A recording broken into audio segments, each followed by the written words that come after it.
the fires. Yes. So I really want to talk to Alyssa about this because I have an incredible wife, as you can see. She is patient, kind, and loving, but she's also prepared and not scared. And I'm usually not prepared and not scared. Which is somehow worse than being unprepared and scared. You're unprepared and not scared. It's so much worse. I'm oblivious. I think that's what that's called. I'm oblivious.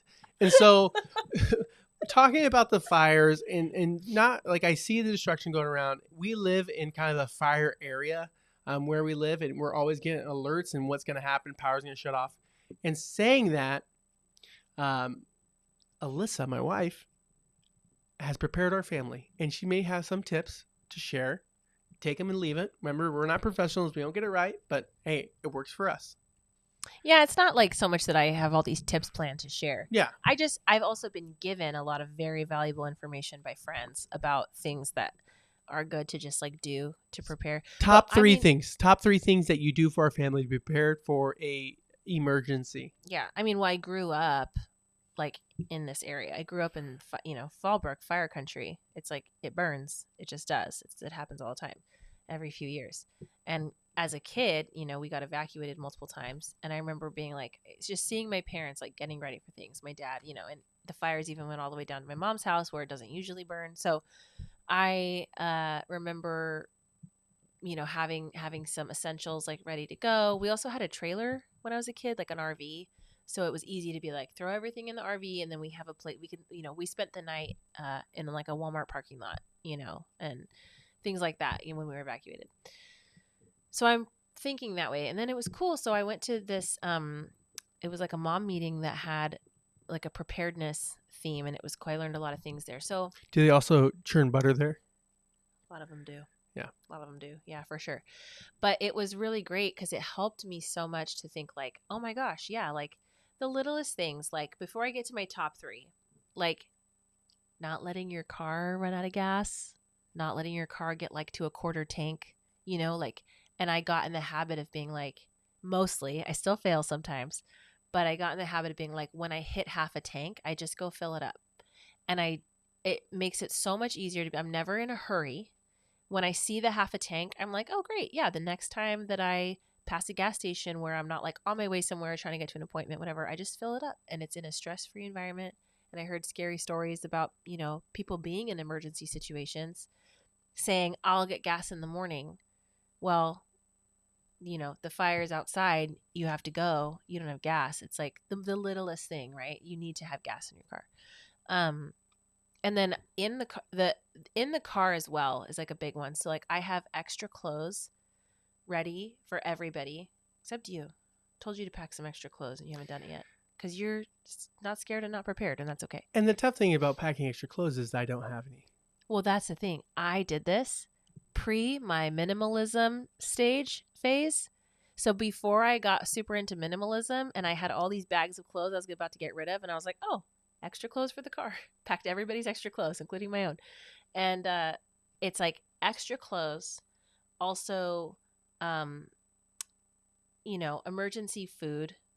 I mean, littlest thing like canned chicken, beans, things that you can eat, high protein, good quality foods that you can have in the car that are like, we're stranded on the side of the road. We can't, we're not able to walk anywhere. We don't have anything to eat, that kind of thing. Bars, stuff like that. Extra clothes, food, and then like first aid. First aid is a big one. So I have like a full first aid kit in the car. Like I have trauma shears to cut the seatbelt or to cut clothes open, that kind of thing. I have flashlight, lighter. Next time you should bring it in. You should do a show and tell one of these days. I don't need to do that. Show and tell what's available. And then just like your standard first aid items, right? Like gauze and bandages and like stuff to help anything. And because like what's like the most common thing to happen is like car accidents. And that affects everyone in your car, little, big, everybody. So having those supplies on hand, it was cool to hear that from somebody to be like, you are your own first responder. And I was like, yeah, I am. Like, I can't just be like, oh, my child is bleeding out. Let me call 911 and hope they fix it. Like, I need to be prepared. I also did first aid training, which I did for work. but it obviously transfers over into everyday life, which is really cool. We bought like a power bank. We have that power bank that works great in case the power goes out. We should probably get a generator. There's probably a lot of things I would like to get to be prepared, but another day. So yeah, just having like the most basic, like that's like the most basic ever, but just general being prepared for an emergency.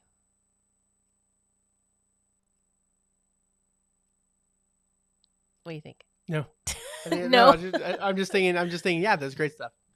And that's why I don't think, because my wife thinks for me. In fact, you weren't listening to anything I just said. I could tell by the glaze in your eye that everything I just said went in one ear and out the other. I have to hold on to other information for us. So you hold on to 75, I hold on to the 25.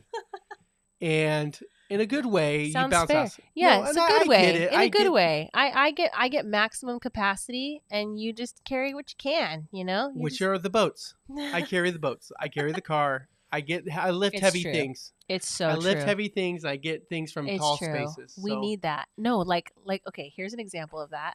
We went down when I was very pregnant with Joni. We decided to take the train down to San Diego. It was blistering hot. It was a heat wave that was like 108. over 100. And this is San Diego weather, so this is not like a common thing that happens. It was like over 100, 108 at our house. And we were like, we got to get out of Fallbrook. So we took the train down to San Diego because San Diego was only going to be 90. We were like, wow, or like 95. Like that's a whole 10 degrees or more less than at home. So like we got to get down there, take the train. The kids are like immediately exhausted because there's a lot of walking involved from the train station to, we went to like a restaurant or something. And they were so tired. I was pregnant with Joni, and you were like, these kids were like about to fall off their legs. And you just like scooped them up, one on each hip, and you walked all the way like 5 blocks or whatever to get back to the train station at the end of the day. It was incredible. You should share those moments. I can't do that, especially pregnant. Like I can barely lift Judah like as is, but especially pregnant, I'm like, there's no way.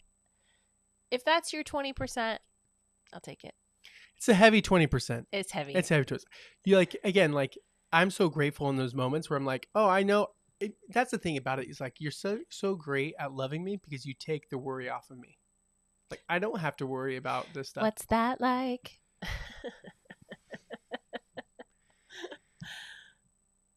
It can't explain it. I can't explain it.